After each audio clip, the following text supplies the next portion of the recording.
Hi everyone, welcome back to Treatment Tuesday. Today I'm going to discuss my diet.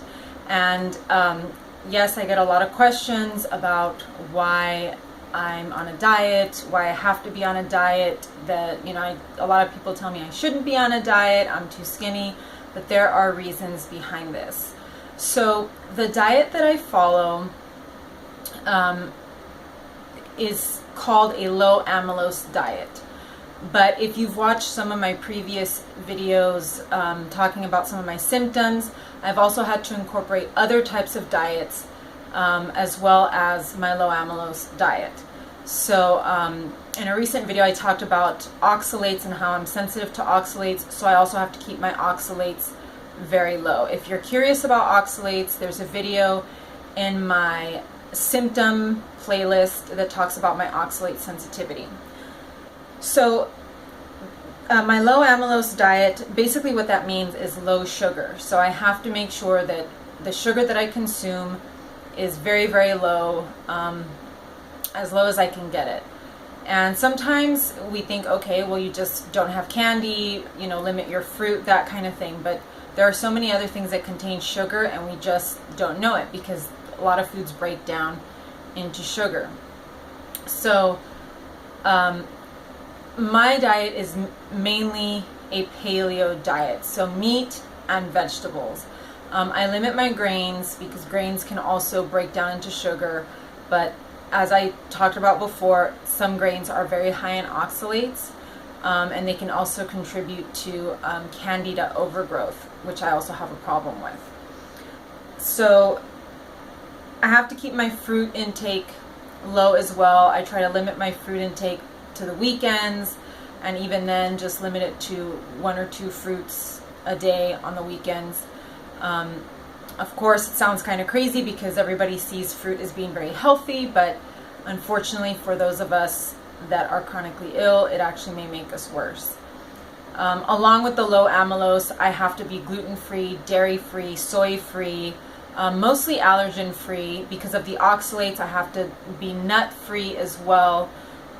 Some of these I can have in moderation or small amounts every now and then, but for the most part I have to keep a lot of these extremely low or not eat them at all. So why do I have to follow this diet? To begin with, sugar is highly, highly inflammatory, and I believe I talked about this in my alcohol and chronic illness video, which is part of my Thursday Thoughts, so you can go and take a look at that as well. Sugar is highly inflammatory.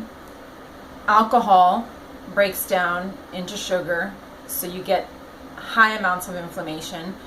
But of course, anything, fruits, candy, ice cream, anything that contains sugar, it's very obvious that is going to cause a lot of inflammation.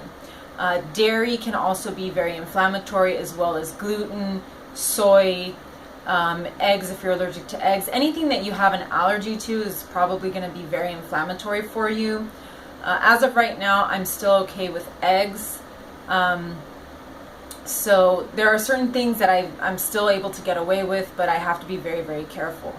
So low amylose means low sugar, and then of course allergen free, because I don't want to end up having, a severe allergic reaction or develop one over time.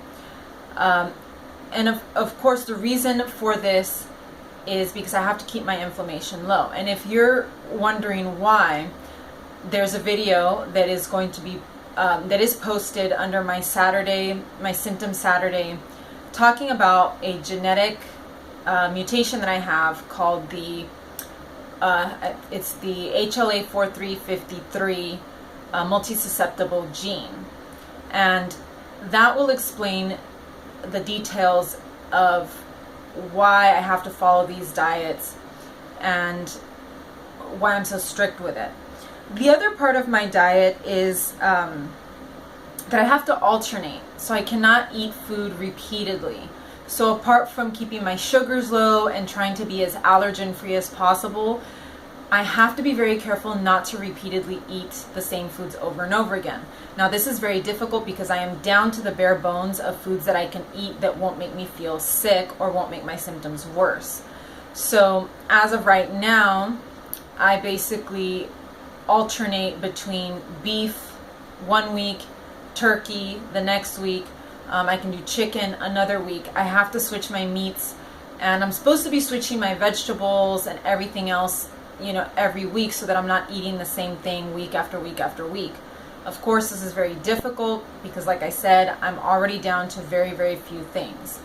As of right now, I would say I can comfortably eat, maybe 2 or 3 types of meats and less than 20 different types of vegetables. And, I can't have that much fruit because of the sugar. So, fruit really doesn't factor into the types of foods that I really can eat freely. This doesn't mean that, and I know all of this sounds, I've had comments in the past, asking me, are you anorexic? Why do you restrict your food? You're not supposed to do that because you're sick and you're so thin. And like I mentioned earlier, if you really want to know the details, watch my Symptoms Saturday video on the HLA genotype 4353. I will also have a Q&A posted, I believe this coming week. So check that out as well, and that will answer a lot of questions regarding my diet and why I have to follow it.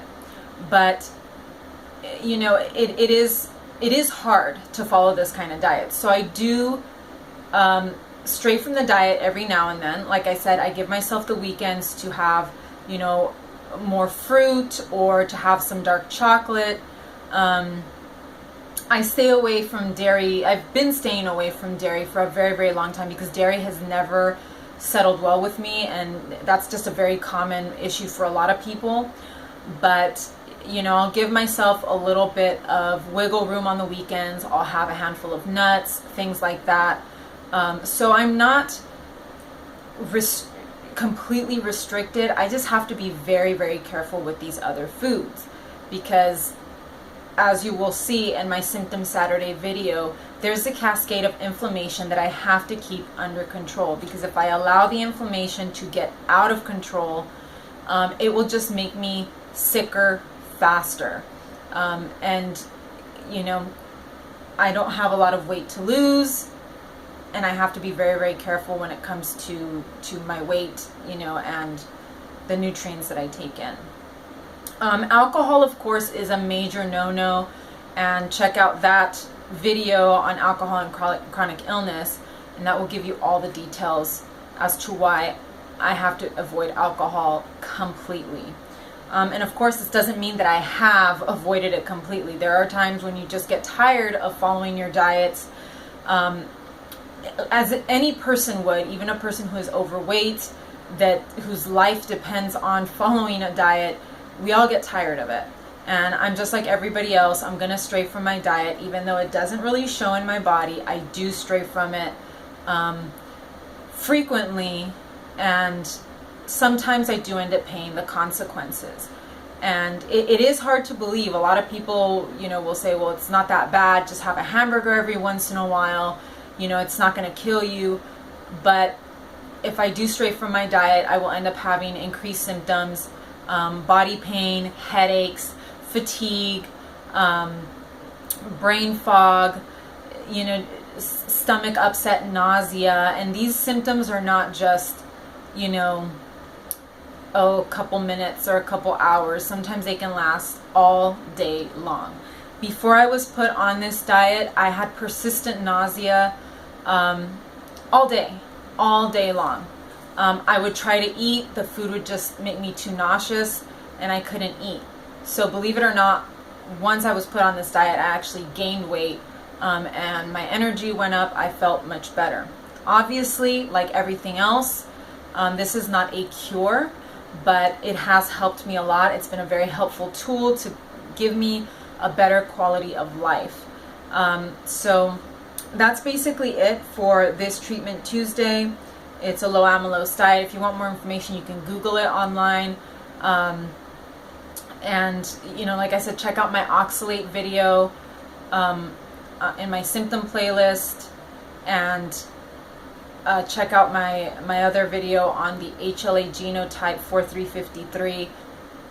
That will give you a clear, a more well-rounded picture as to why I have to follow this type of diet. So that's what I've got for today, and I'll be back again very soon. So take care, you guys.